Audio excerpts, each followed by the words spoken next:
2024-ի հուլիսի 27-ին Լոռու և Տավուշի մարզերում հորդառատ անձրևների հետևանքով ստեղծված իրավիճակը հաշվի առնելով շրջակա միջավայրի նախարարությունը ջրային օրենսգրքում փոփոխություններ է նախաձեռնել։ Հարցն ընդգրկված էր ազգային ժողովի գլխադասային հանձնաժողովի նիստի օրակարգում։ Նախագծի ընդունմամբ կկարգավորվի գետերի հուների մաքրման գործընթացը, կհստակեցվեն ջրօգտագործման թույլտվության, դրա վերանայման կասեցման հետ կապված կարգավորումները։ Քարեր, ծառեր, դրանք որ խոչընդոտում են գետի հունին, հետո իրանք արդեն տարածում են ու ստեղծում են նաև կամ պոտենցիալ վտանգ կամ ստեղծում են վտանգ հեղեղումների։ Այդ ժամանակ պահանջում էր, եթե մենք ուզենայինք մաքրեինք, պահանջում էր ջրօգտագործման թույլտվություն օրենսգրքում։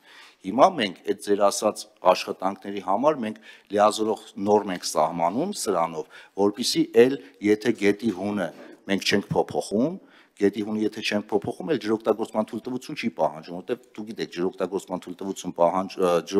թույլտվություն վերցնելու համար 50 աշխատանքային օր եւ այլն։ Այսօր գետերի մաքրման վերաբերյալ կարգավորում չկա, ստեղծվել է աշխատանքային խումբ, կատարվում է ուսումնասիրություն, լուծումներ գտնելու նպատակով, հայտնեց Սիմիդյանը։ Կառավարման պլաններով սահմանված այն ուրեմն քարտեզագրումը, որ կա, ավելի պետք է խորացնենք, պետք է կառավարման պլաններով պայմանավորված գետերի հուների քարտեզագրում անենք, առանձնացնենք ռիսկային հատվածները, որից հետո միջոցառումներ կիրականացվեն այն հատվածներում, որոնք ռիսկեր ունեն եւ աղետների ժամանակ կարող են վտանգներ առաջացնել, նաեւ գույքագրենք եւ լուծումներ տանք։ Շրջակա միջավայրի նախարարությունը հաջորդ նախագծով առաջարկում է փոփոխություն կատարել էկոպարեկային ծառայության մասին օրենքում։ Սյունիքի մարզում ձևավորվող կառույցում ծառայություն իրականացնող էկոպարեկների համար պարտադիր ապահովագրության փոխարեն նախատեսվում է սահմանել սոցիալական վճար։ Մյուս փոփոխությամբ ծառայողներն իրենց վերապահված լիազորությունները պետք է իրականացնեն օրենքով սահմանված կարգով մրցույթի արդյունքով պաշտոնի նշանակվելուց հետո, բայց ոչ ուշ, քան մինչև 2025 թվականի հունվարի 1-ը։ Նախատեսվող 135 տեղից դեռևս համալրվել է 83-ը։ Խոսքը գնում է ամբողջական նոր ծառայություն ստեղծելու մասին։ Այսինքն օրենքի ընդունումից հետո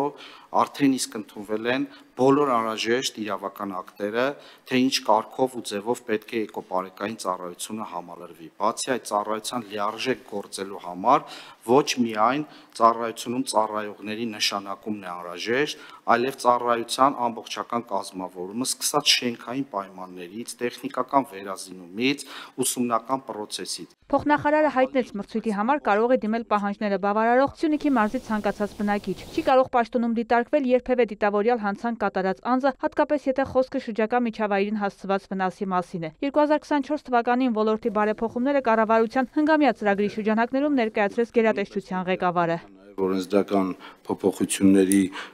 նոր պատկերացումներ ունենք, ուզում ենք այդպես առաջ գնանք, այսինքն հորերի լուծարման կամ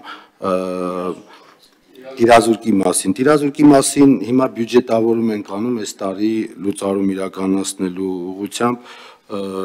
վիճակը այդ առումով ուրեմն էսա, բայց նաև մենք իհարկե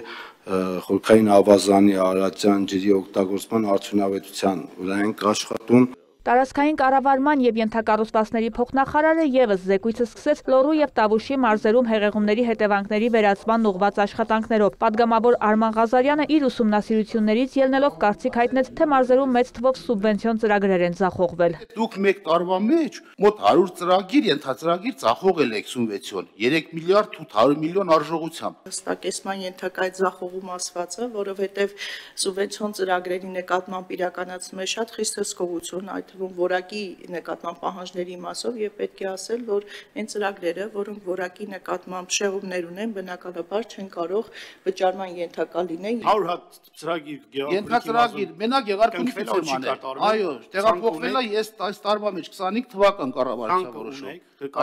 Ցանկը դա իմ համար է, որ չեք տալի ցանկին չի հետ համեմատել։ Պարոն Ղալումյան, ես թվեր եմ հնչեցնում, ես էլ ցանկ եմ ուզում։ Ցանկի պարտավորությունը չէ ես։ Հարց եք տալի, հարցադրում եք։ Ասում եմ ես շուրջ 3-8 միլիարդ դրամի 100 ենթածրագիր ձախողել եք, դուք չեք իրականացրել։ Ես էլ ասում եմ ճիշտ չեք ասում։ Փոխնախարարը խոստացավ ըստ մարզերի տրամադրել չիրականացված ծրագրերի ցանկը, իսկ նիստի ավարտին զեկույցով հանդես եկավ նաև էկոնոմիկայի փոխնախարարը։ Վարդուհի Արզումանյան, լուրեր։